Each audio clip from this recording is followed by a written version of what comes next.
Welcome back. It's late. Oh my gosh. And I'm tired, but let's do this. So today we're going to talk about a thing that I see very often when people tell their stories, especially when it comes to wound care, and it's maggots. Maggots and wound care. I did an episode on that, but I didn't really do an episode on the human infestation of maggots and how do you keep your wound maggot free? How does it happen? Why do flies, choose certain wounds? How fast do the eggs hatch? When do maggots turn into flies? And what to do right now if you see them moving. I think they used to call them like dancing rice. And we're going to be grown about it. You shouldn't honestly be that scared about it because sometimes they do use sterile maggots medically in wound care, but we're talking about the wild, unsterile larvae in wound care, okay?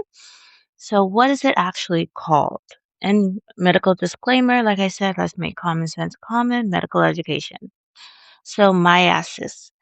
So, I'm going to spell it for you. Myiasis, myiasis. So this is a medical term, means the infestation of humans by fly larvae, aka maggots. And it happens a lot on an open wound. That's why it's often called wound myiasis. Okay? And the big idea is flies are not randomly spawning maggots.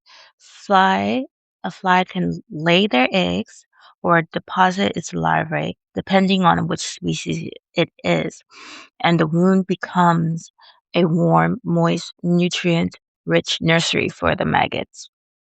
So, how does maggots get into someone's, let's say, foot wound? So, let's do the setup. The setup, it's exposure plus attraction.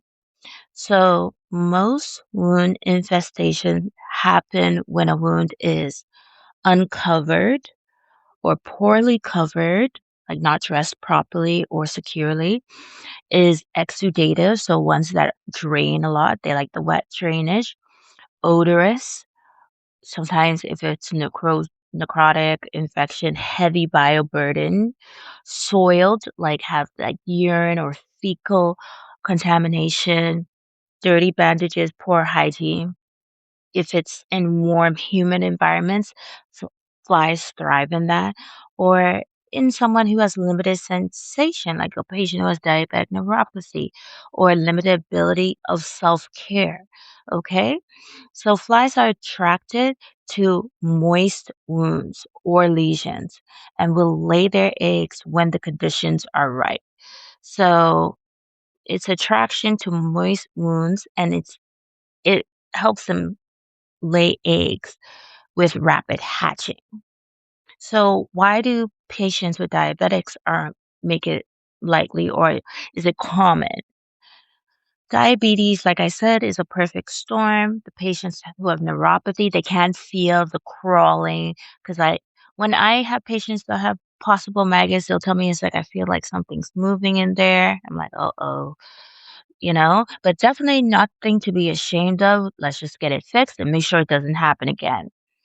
Because I remember I had a patient had maggots, like they were just dropping down from the leg wounds, and I kept my promise. I said, "I'm gonna make sure you never have maggots again," and she never did. She never did. And one thing about me, I can keep my promise. So diabetics, they have neuropathy, so they won't feel it crawling or biting or feeling the tissue worsening.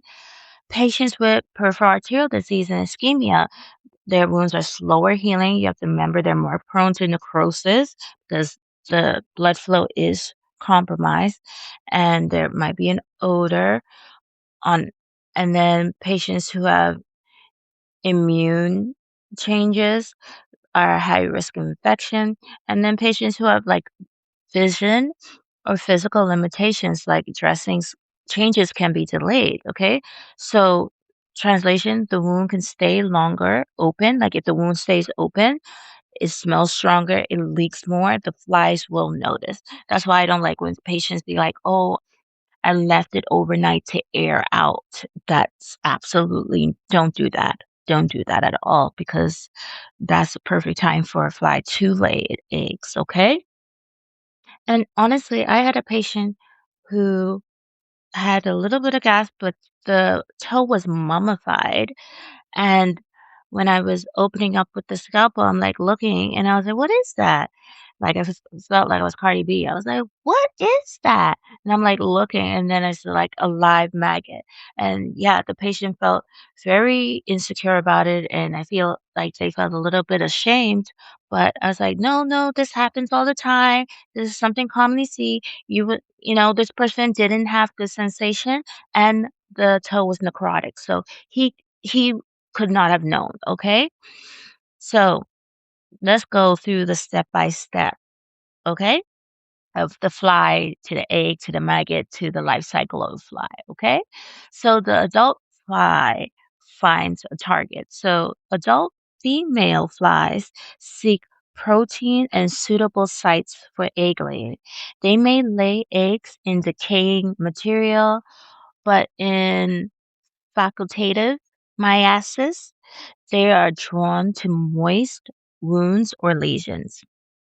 So, when their eggs are laid, they call it oviposition.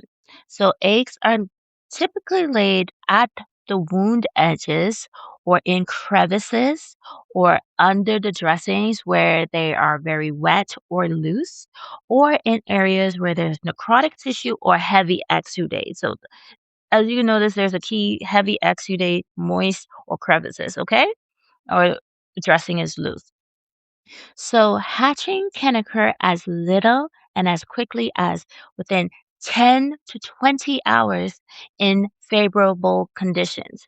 Sometimes within almost 12 hours is described in the blot fly type life cycle, or within 24 hours if moist. So the clinical takeaway is if the eggs are laid today, you will see larvae tomorrow. So, what are the larvae stages, like the maggots, and how they feed and grow? So, larvae pass through multiple growth stages. They call it instars. And in wound settings, they may feed on the necrotic tissue. Some species actually prefer the dead tissue. They will feed on the exudate, and sometimes they will feed on the living tissue, depending on the species and the conditions. This is why wild myiasis is not free debridement in quotation marks, not in our opinion. So the development can be rapid. Mature larvae may appear in as little as 3 days under ideal conditions. Some references describe development to maturity of that maggot to a fly in 4 to 12 days. And a veterinary overview describes larvae stage lasting 5 to 6 days, variable by climate and species. So, when does the larvae leave the wound to pupate? What they call pupate. So, when mature, the larvae often drop off and pupate in the environment, often in the soil. And then the pupa becomes an adult fly. So, pupation, okay, and I'm going to spell it for you, Pupation, pupation, may last for about a week in some life cycles of the different flies in description. But then the adult fly then emerges, mates, feeds, and then repeat the whole entire cycle again. So the whole cycle from egg to egg, commonly cited, the overall cycle is about 2 to 3 weeks in favorable condition. So, how long do maggots live and when do they turn into flies? In practical terms, for a wound, like I said, if they laid the eggs in your wound, it would hatch within 10 to 24 hours. Larvae in the wound, they often last, often several days, commonly 3 to 7 days, but it varies. And then pupa, they pupate, okay? That's when they come off of the wound and like go somewhere like soil. So when they pupate, that's when they turn into adult fly. Takes about a week, okay? And the important factor is temperature and humidity changes everything. The warmer, the more humid, the faster the life cycle they will get to mature. So, how to tell if your wound has maggots or how does it present? Okay, they call it, like I said, they call it rice, dancing rice. Okay, so visible moving larvae, rice green, or to or larger wiggly forms. Then there possibly could be a sudden increase in drainage and Mhm. odor, and then you can have a new, what they call pitting appearance or tunneling areas. And then, like I said, some patients report a tickling movement, a crawling sensation, just a sensation of feeling a movement. But you have to also encounter patients that have neuropathy that most likely won't feel anything. So, what are some not obvious clues that your wound might have maggots or the wound might have maggots? Fever, chills, confusion, spreading cellulitis, lymphangitis, worsening pain out of proportion, or gas, crepitus, necrosis. Like I said, my first patient, when I was like getting more experience, patient had gas, gangrene, and maggots and the maggots are like deep in, like underneath the first metatarsal. Like that's where the maggot was, and there was multiple of them. So what happens to a wound with unsterile wild maggots? So wild maggots, like we said, are uncontrolled. So emergency medicine literature notes that maggot therapy uses sterilized larvae, while wild maggots should be removed due to concerns of contamination and potential invasion into healthy tissue. They are also associated with serious infections, including bacteremia and sepsis. So there are documented associations between wound myiasis and bloodstream infections with organisms such as, ooh, I will not be able to pronounce these species of flies, but we'll get there someday. And the case literature exists describing myiasis-induced sepsis or myiasis-induced bacteremia. Next, contaminated larvae in medical context can cause harm. So, a major review of maggot debridement therapy notes that reports of bloodstream infection clustering when contaminated larvae are used, not sterile, contaminated larvae.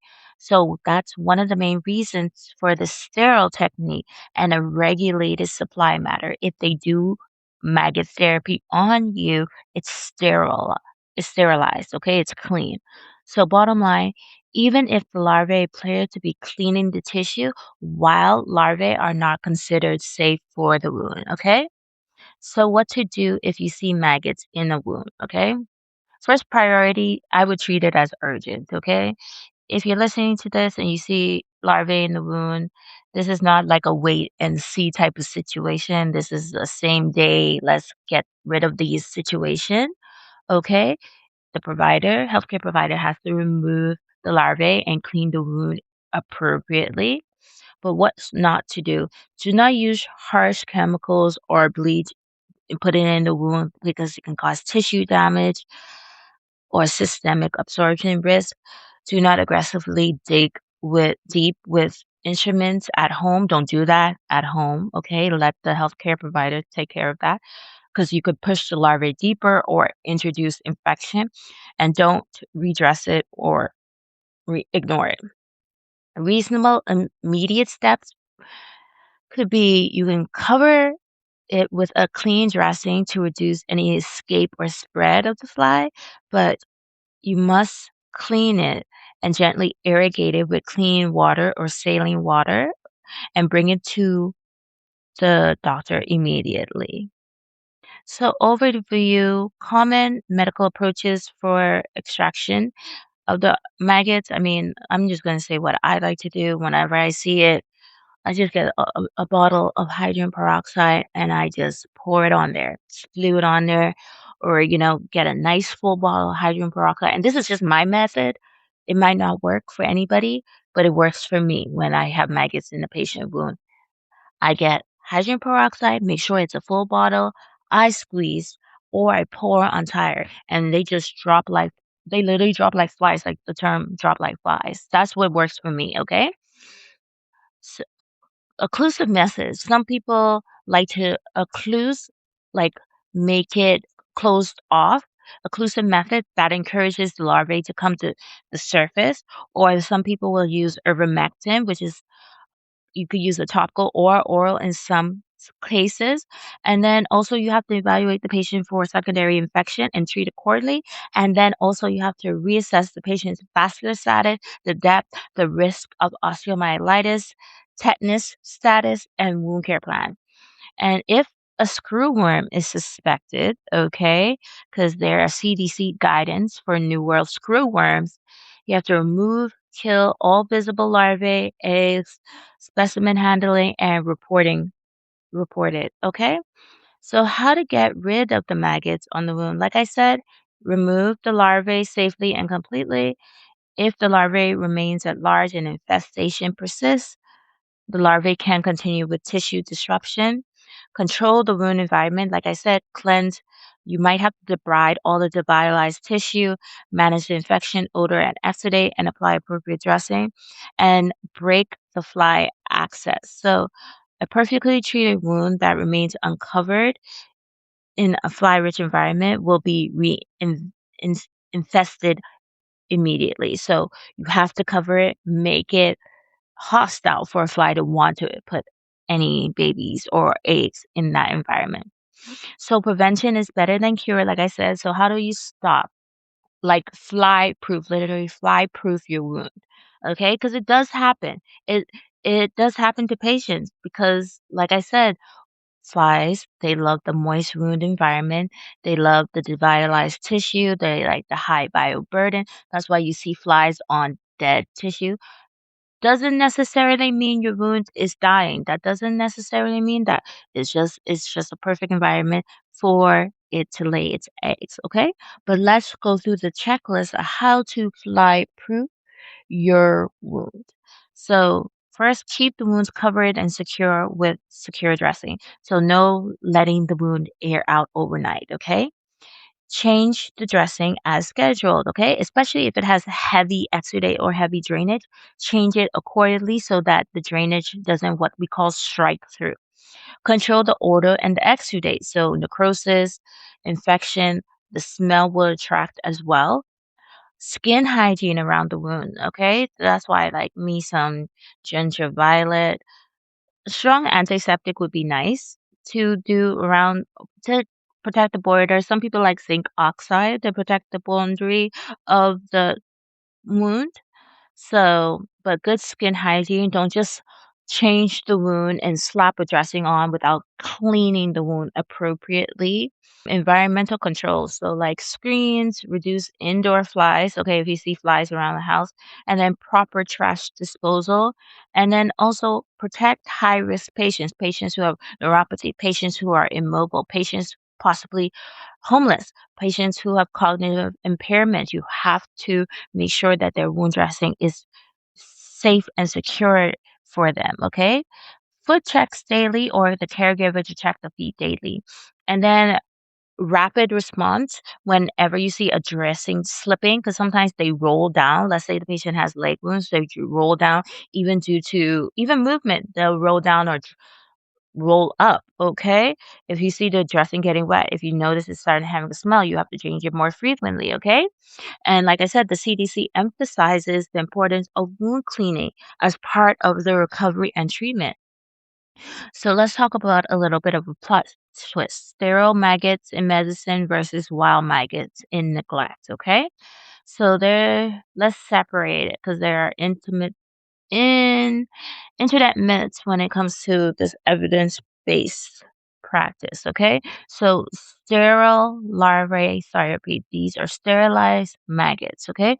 Sterilized larvae, and like I said, they usually use a particular species called Lucia cer- sericata. I'm sorry if I say that wrong, but they are under control conditions. They are sterilized to deprive necrotic chronic wounds, okay? Not just necrotic, but chronic wounds, okay? And there's significant body of literature reviewing maggot debridement therapy mechanisms and outcome.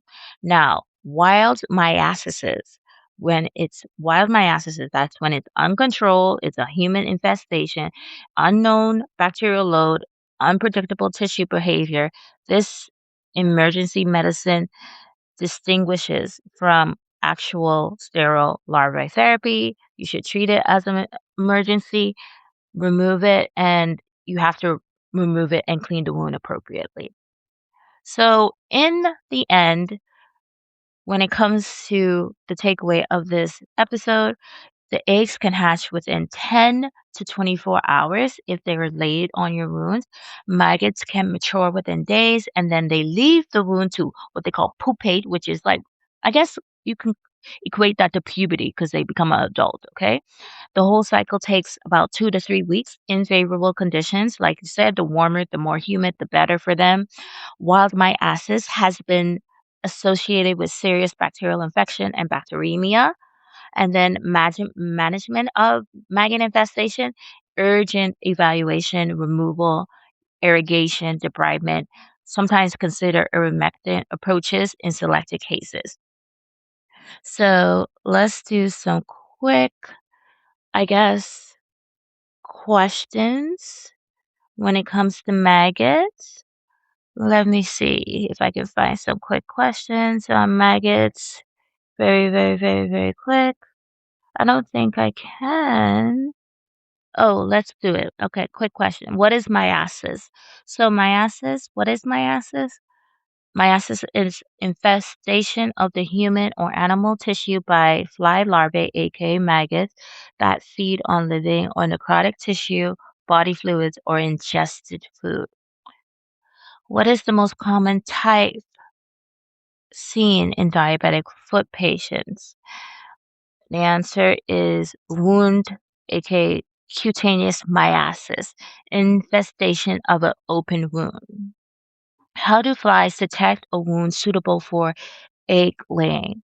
The answer is they're attracted to the odor from a necrotic tissue. They're attracted to the wound exudate, which is the drainage. They're attracted to the wound moisture.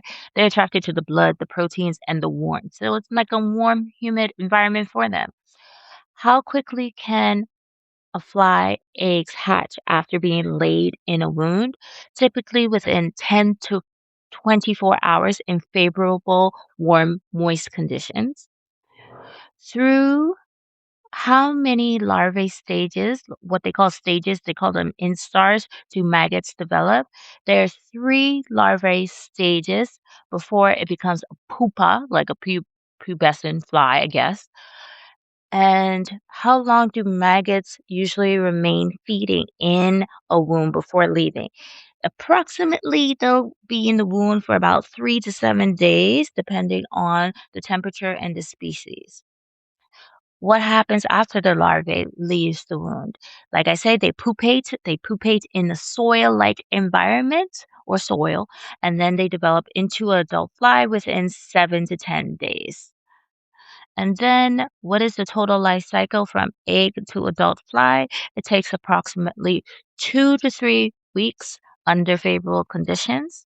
Now, why is a diabetic patient at increased risk of wound myiasis?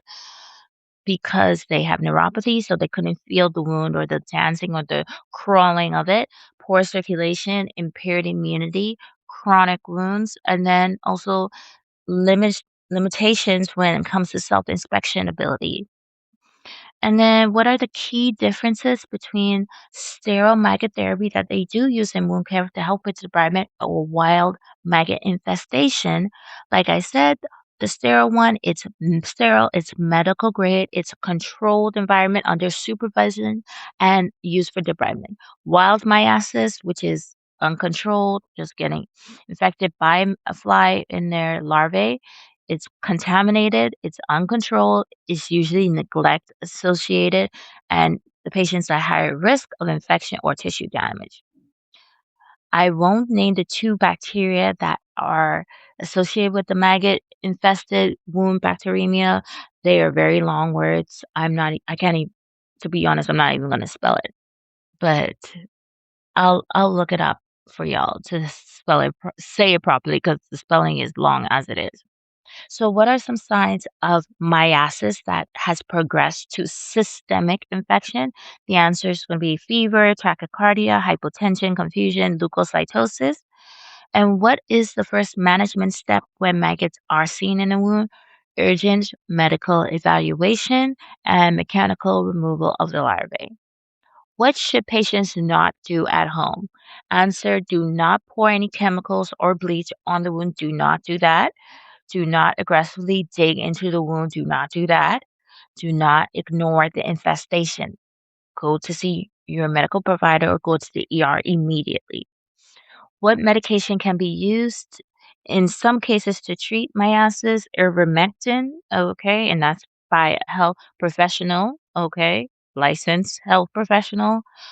Why is a warm climate a risk factor when it comes to maggot infestation? The answer is because the higher the temperature, it accelerates egg hatching, larval growth, and fly production. Why do flies typically lay eggs on a foot? Because we do see it because of the wound edges. They like to do it in between toes. Like they like crevices, remember? If the wounds are very wet or if there's devitalized or necrotic tissue crevices. And like I said, the characteristics are necrosis, heavy drainage, odor, moisture, and exposed tissue. So keep your wound dressing nice, clean, and intact. So, what are some 5 prevention strategies to prevent wound myiasis or wound maggot infestation? Keep the wound covered, frequent dressing changes, clean the wound properly, control the drainage and the odor, daily foot and wound inspection. I'm not saying open it up and just let flies come in. Do not. And don't air out. Do not, do not air out a wound. Okay. Do not. And then also control the environment from flies, like using screen and hygiene. And let me find another one. What's a serious limb-threatening possible complication from maggot infestation? Osteomyelitis, because they're introducing bacteria into the wound and could introduce it to the bone. Okay? And what does maggot infestation often indicate about the wound care system of that patient? It's like a breakdown of wound protection, hygiene, and monitoring. Okay? So this is diabetic foot file. It is past midnight. I am tired, and I hope everybody found this helpful because all I know is a lot of people do sometimes come in with maggot infestation because they don't know what to do. I'm not asking you to know what to do, but I want patients to know how to keep it clean and then intact and to come to the medical provider immediately if they do notice it or have it happening. If you even notice the flies flying around your wound, go see your medical provider immediately, okay? And this is diabetic foot files. And also, side note, don't ever be ashamed. Don't ever feel ashamed. That's the whole reason you come to a medical provider for us to fix it. Okay, so don't ever feel ashamed. That is something that a lot of patients do feel. Nothing to be ashamed about. We're supposed to fix it and we're supposed to make sure it doesn't happen again. That's our goal. Okay, so this is Diabetic Foot Files.